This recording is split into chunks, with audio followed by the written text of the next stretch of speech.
안녕하세요. 절대갑집의 명품 PD 한PD입니다. 자, 오늘 이 시간은 다음 주에 주식시장에 대해서 한번 이야기를 해보겠습니다. 자, 다음 주 주식시장에 대해서 이야기하기 전에 자산 배분에 대해서 조금 이야기를 해볼게요. 제가 하는 방식대로 이야기를 해드릴게요. 저는 개인적으로 자산 배분이 조금 잘 되어 있어야 된다고 봐요. 균형감 있게 되어 있어야 된다. 예를 들어 주식도 코스피 주식만 가지고 있으면 안 된다. 미국 주식 그리고 중국 주식 어떤 ETF 형태로라도 분배되어 있어야 된다.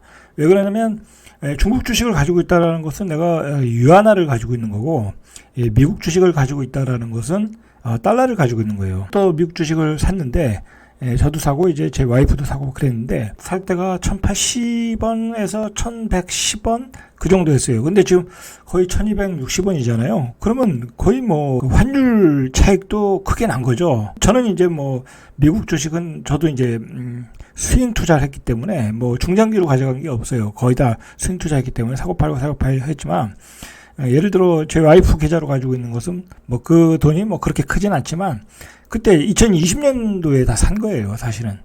그때 폭락했을 때 사서 거의 다 안 팔았어요. 그러니까 수익률이 굉장히 많이 났겠죠.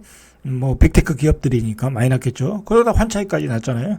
그런 식으로 이렇게 자산의 포트폴리오를 분배를 해야 된다고 봐요. 그래서 제가 요즘 최근에 이제 블로그에서도 말씀드리는 게 엔화도 좀 사야 된다. 엔화가 지금 떨어지고 있어서 달러당 엔화 환율이 한 131엔까지 갔거든요.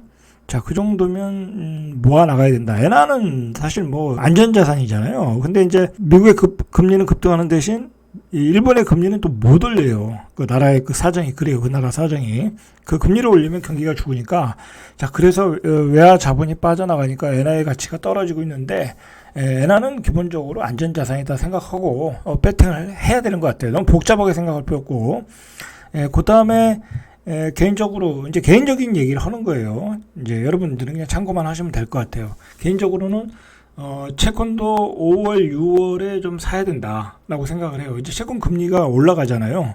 채권 금리가 올라가는 게 아니라 금리가 올라가잖아요. 금리가 올라갈 때는 채권값이 떨어지잖아요. 자, 그러니까 요럴 때 채권도 사는 것이 좋겠다 싶어서 저 개인적으로는 남아있는 현금들이 조금 있는데 그것을 채권과 엔화로 좀 분배를 할 생각이에요. 여러분도 한번 보시고 상황을 보시고 자산 분배를 좀 하시길 바래요. 저는 이제 부동산과 주식을 하는 사람이지만 부동산만 하시는 분도 있고 주식만 하시는 분들이 있어요. 근데 그게 굉장히 어떤 경우에는 스스로 자기 확신을 갖는 거야. 예를 들어서 부동산 시장에서 계속해서 참여했고 그리고 많은 그 물량을 가지고 계신 분들이 있거든요. 그리고 무리한 레버리지를 쓴 분들이 있는데 이 부동산은 자기가 팔고 싶을 때 팔지도 못하고 그 세금의 구조 때문에 팔 수가 없어요. 양도세 때문에. 그래서 꽁꽁 묶여 있는 분들이 있다 보니까 레버리지는 이빠이 차여놓고 물건은 많고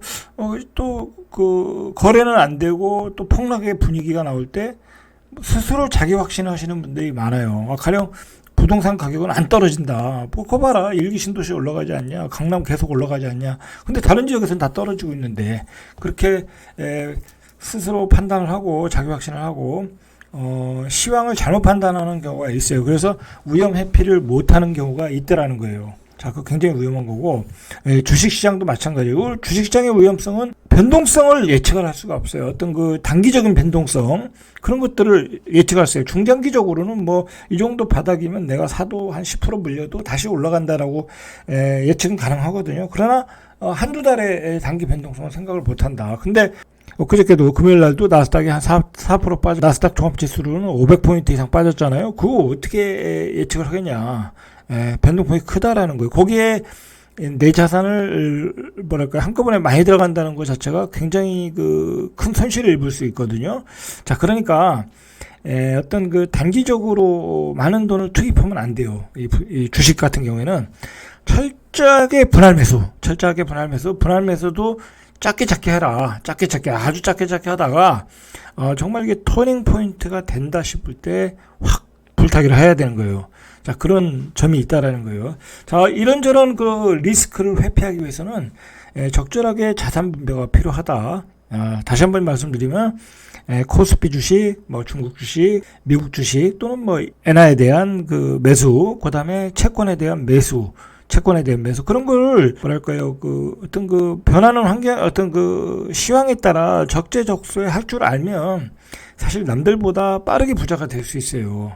뭐 야 하나만 파지 뭐 한두 개만 파지 뭐 그렇게 얘기할 수 있는데 그게 문제는 뭐냐면 꼭 자기 당착에 빠질 수 있다라는 거야. 부동산만 하는 사람들은, 그리고 주식만 하는 사람들은 그 리스크를 회피할 수가 없다는 거야. 예를 들어 내가 돈을 채권에 넣어놓으면, 채권은 그래도 안전자산이잖아요. 그냥 버티면 되니까, 채권값이 떨어져도 금리는 나오니까. 그리고 달러도 그렇고 뭐 엔화도 그렇고 적정한 가격에 많이 떨어졌을 때, 가치가 떨어졌을 때 사놓으면 뭐 그것도 큰 손실이 없거든요. 기다리면 다 이익이 나는 거지. 그래도 어떤 현금의 가치가 있는 거니까 그 변동성이 그렇게 심하지 않단 말이에요. 자, 그러면 그 자체가, 그런 포트폴리오 구성 자체가 위험을 회피하고 또 종잣돈을 빌려주고, 자, 그러면 그게 또 거기서 차익이 나면 그 돈을 가지고 주식이 또 폭락했을 때 사고, 또 부동산을 또 사고, 뭐 그렇게 자금 회전을 돌릴 수 있다라는 거야. 그러니까 여러분들 꼭 그 자산 분배를 꼭 해 주시길 바래요. 자, 요건 제가 여기까지만 얘기할게요. 왜냐면 이건 굉장히 복잡한 얘기고 어려운 얘기고, 제가 다음 방송 다다음 방송에서도 한번 따로 기획을 해서 말씀드릴게요. 꼭 그 자산 분배를 하셔라. 저도 제가 제가 뭐 IMF 이후에 직장을 그만두고 거의 뭐 저는 투자에 올인한 사람 아니에요. 그래 올인했고 뭐 그런 걸 많이 겪어봤기 때문에 말씀드리는 거예요. 주식 투자는 제가 보니까 20년 이상을 제가 해보니까 좋은 주식을 계속해서 적립해서 모아나가는 게 제일 현명한 거예요.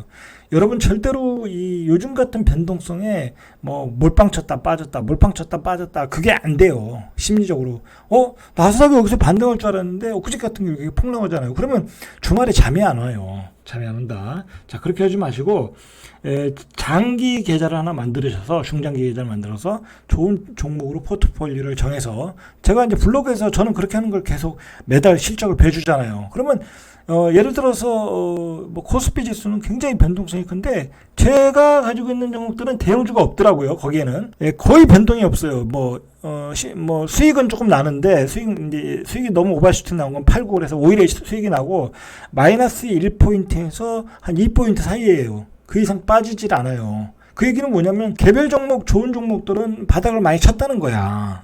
더 이상 빠지질 않아요. 매물이 안 나와요. 떨어져도. 네, 보니까 실제로 폭락할 때 봐도 그런 개별 종목들은 매물이 안 나와요. 더 이상 팔 매물이 없다라는 거야. 그러면 아무리 지수가 떨어져도 안 떨어진다는 거거든요. 자, 그런 종목들은 계속 지수가 떨어질 때마다 사모 오는 거예요. 왜냐면 하방 경직성이 좋으니까. 그러면 나중에 올라갈 때는 무섭게 올라갈 수 있다라는 거예요. 악재를 다 흡수했다라는 얘기잖아요.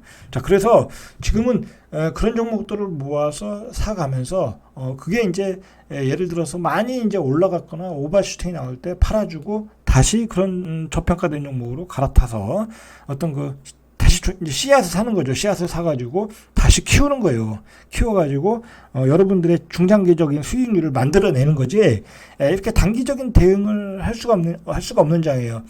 저도 개인적으로 한 2, 3개월이면 다 마무리될 것 같아요. 어떤 포트폴리오 구성이. 지금은 이제 이걸 중장기적으로 가야 되냐 말아야 되냐 이제 그런 고민들이 하는 구간이거든요. 그래서 여러 계좌를 통해서 이거는 좀 스윙 트레이딩으로 하고 이건 중장기 계좌로 운영하면서 중장기로 가도 되겠다고 하는 것들은 종목들을 중장기 계좌로 다 옮겨놓고 있어요. 자, 그럼 파킹을 시키고 있는데 그게 앞으로 한 3, 4개월이면 이제 마무리 될 것 같아요. 그러면 저도 이제 주식시장을 너무 민감하게 대응할 필요가 없게 돼요. 그리고 제가 주식시장에 대해서 아까 시초에도 말했듯이 몰빵하는 것도 아니고 어떤 자산 재테크의 어떤 하나의 파트거든요.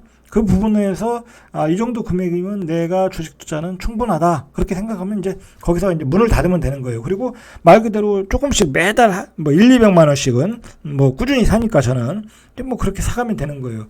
그런 방법으로 주식 투자에 좀 접근하시고 미스터 블루처럼 뭐랄까요, 그 시장에 대해서 너무 민감하게 반응할 필요 없다. 자, 그렇게 판단하시고 재테크 계획, 자산 분배 계획을 짜시면 될 것 같아요. 다음에 한번 그 자산 분배에 관한 이야기를 조금 더 깊게 한번 이야기해 보겠습니다. 자, 오늘은 이상 절대값 튜브의 명품 PD 한PD였습니다.